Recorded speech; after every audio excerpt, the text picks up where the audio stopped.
Focus. Ideate. Innovate. Enable.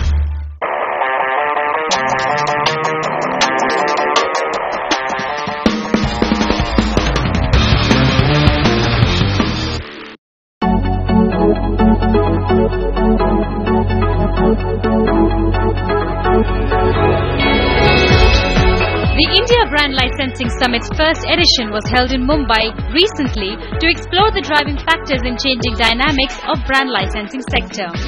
The high-level executive conference was a perfect platform for networking. Here are the highlights of the conference.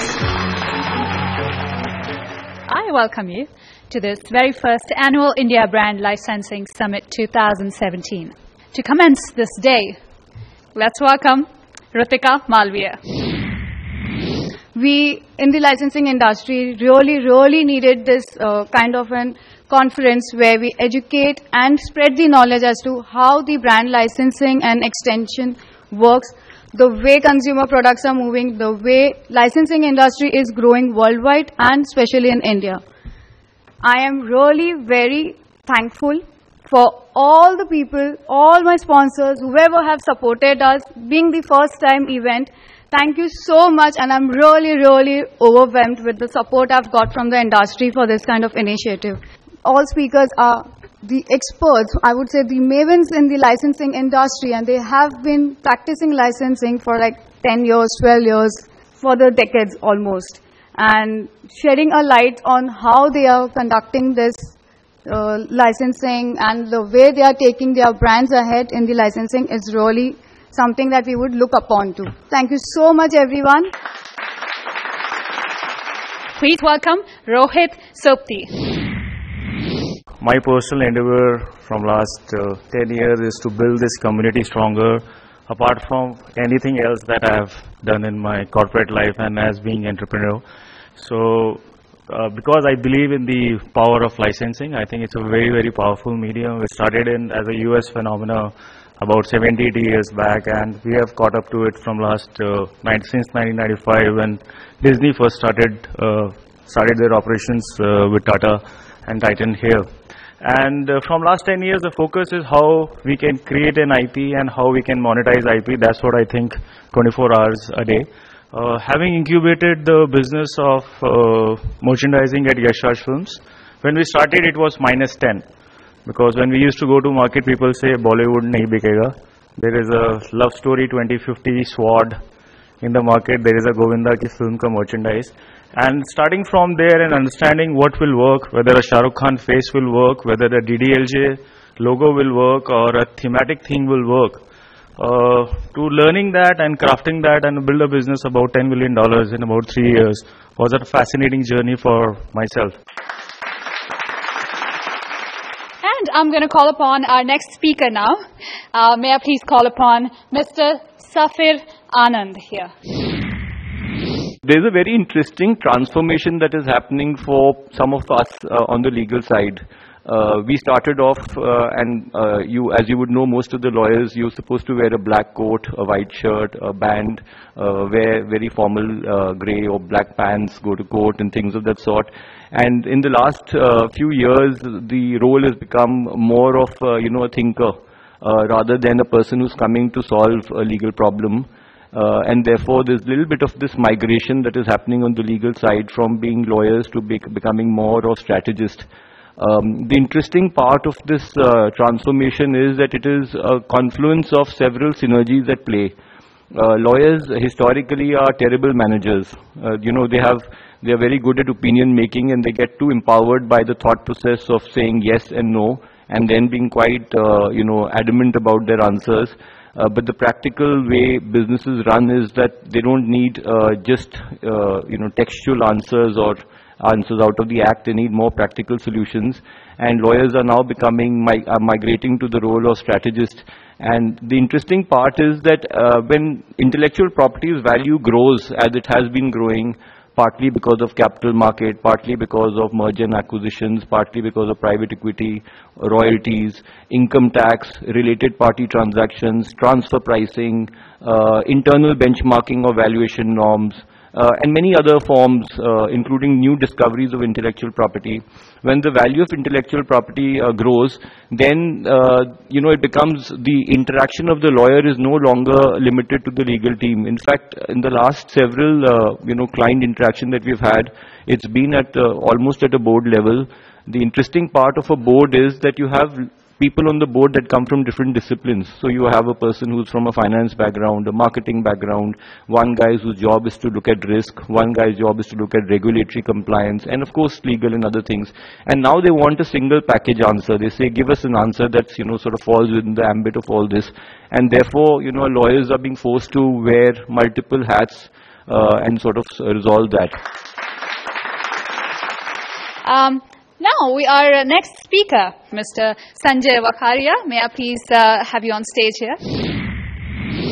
What I would like to put across is that whether you are a licensee or a licensor, the complications in the markets are becoming much more larger. And I feel that times are here where people have to concentrate on something which they're good at. So if it's a manufacturer, it makes more sense to really work hard on manufacturing and building efficiencies in his area of expertise, and probably look at a licensed brand which can help you market versus trying to do everything over here. At Spiker, what we tried to do from the day one is that we try to build a brand, build a proposition probably on which one can really engage consumers through various product categories, through various activations, and a much more sustainable model versus just trying to probably create the best probably products or looking at products as a commodity. I don't know, the audience out here is a mix of what's more out here, is licensee or a licensor, but in whichever ways it is, I think for a successful license to be there out there in the market, we need to have the best probably distribution, the best possible inputs on product, everything that probably is needed to run a normal business. There's nothing different between a licensing business versus a normal business, because your primary ingredients are the same.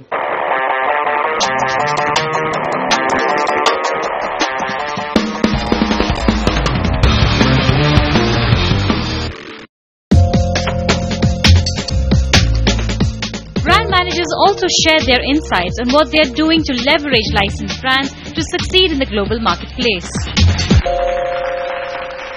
We believe that the movie is the first and foremost big blockbuster which would bring a character out, and then yes, it's going to be the trend in the market, it's going to take ahead, it's going to kind of, boom the business, and that's a liking which everybody has.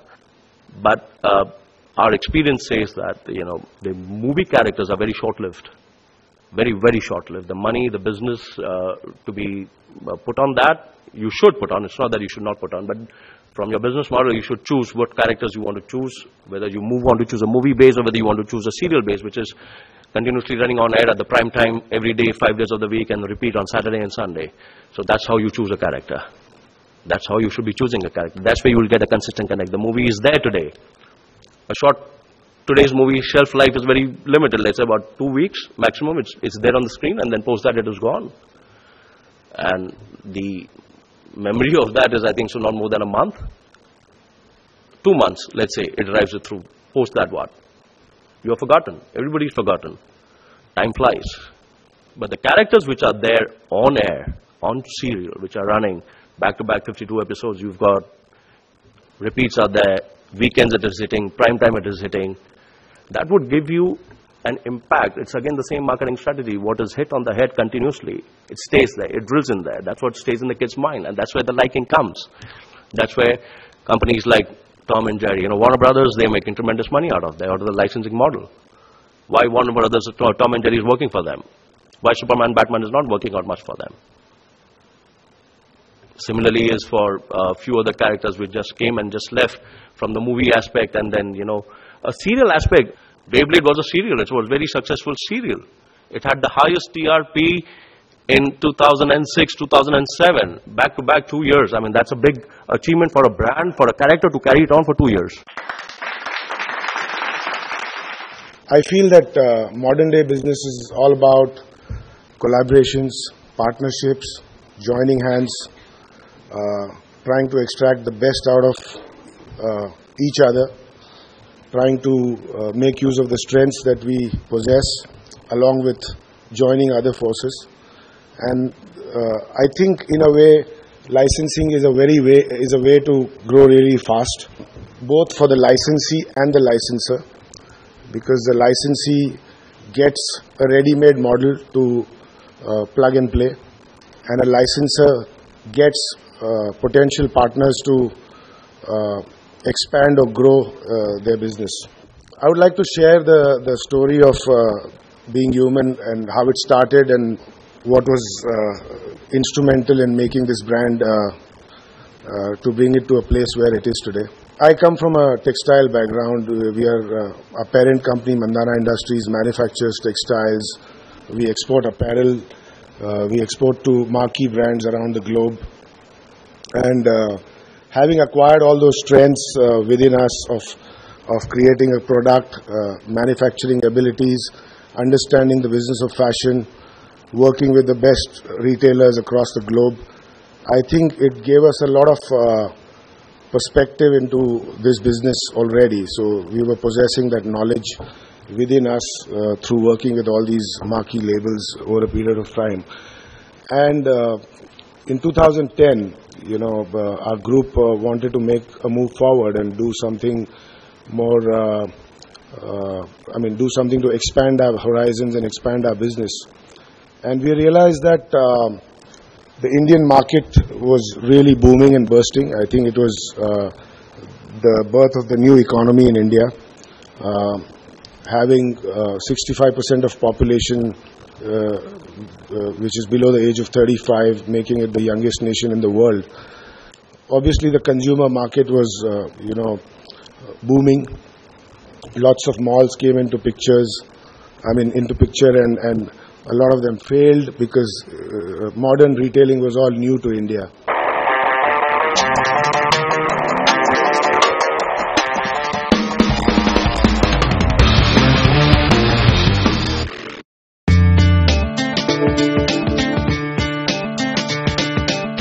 Labs and Vicom 18 also conducted a character meet where experts from varied fields met and interacted with each other.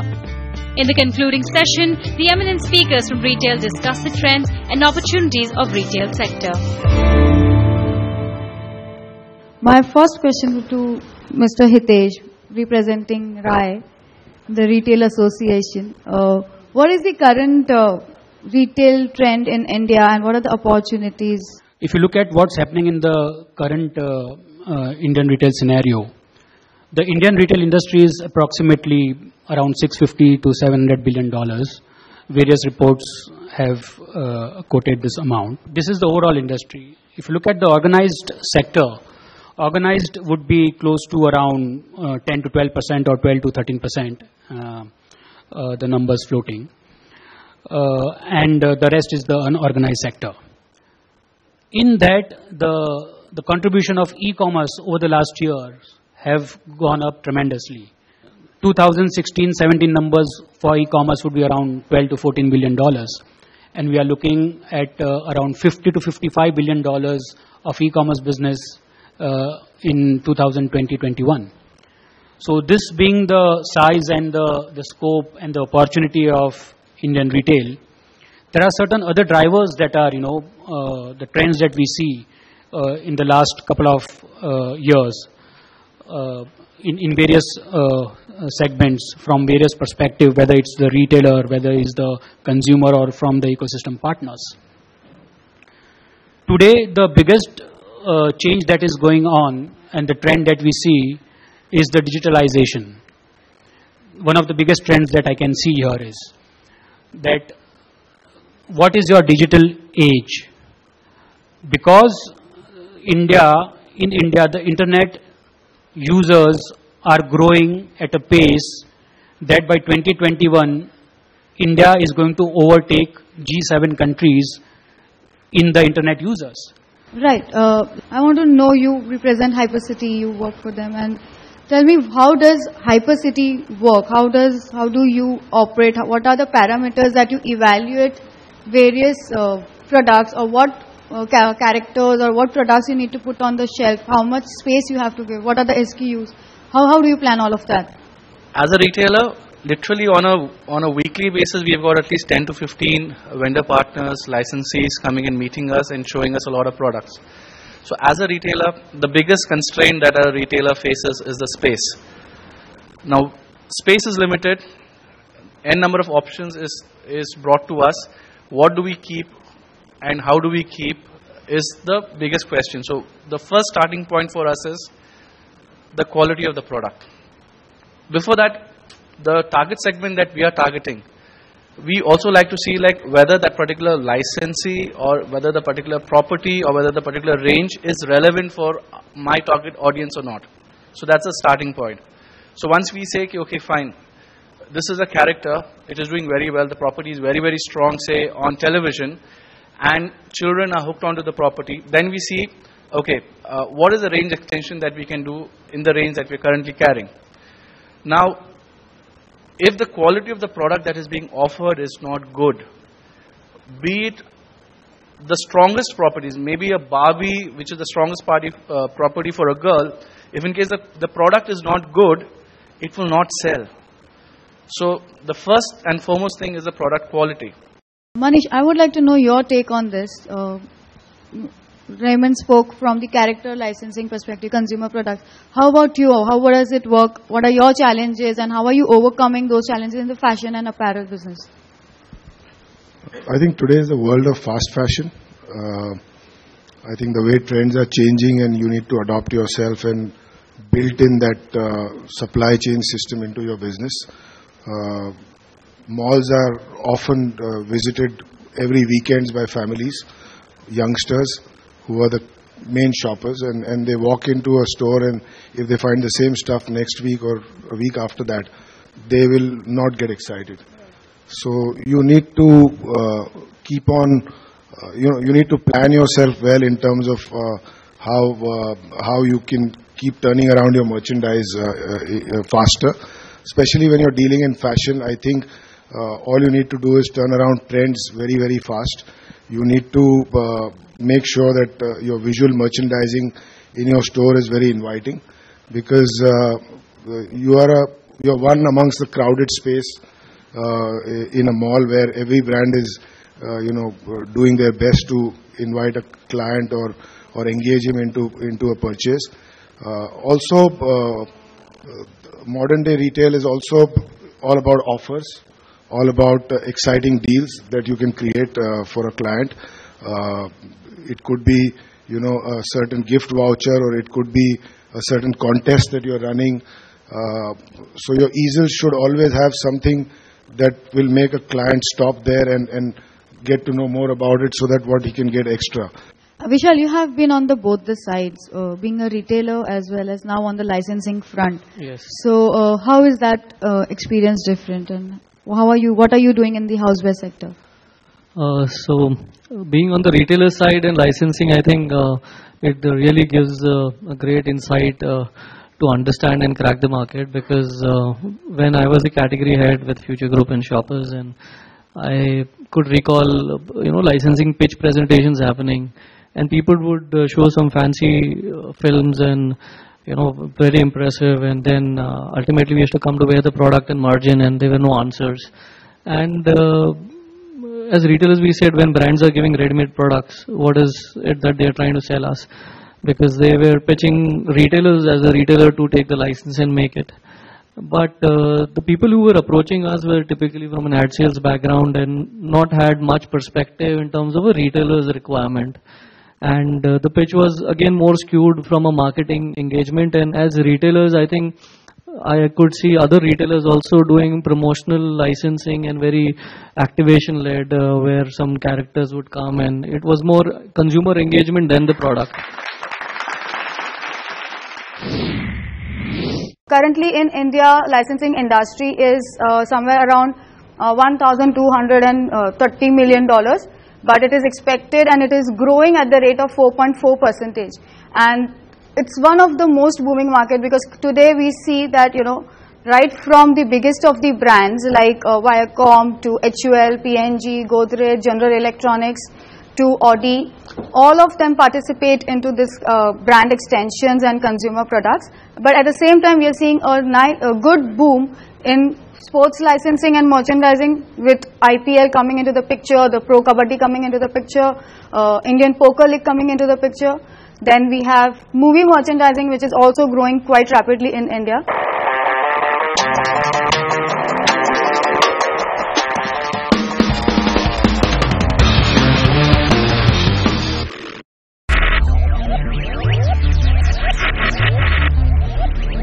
Focus.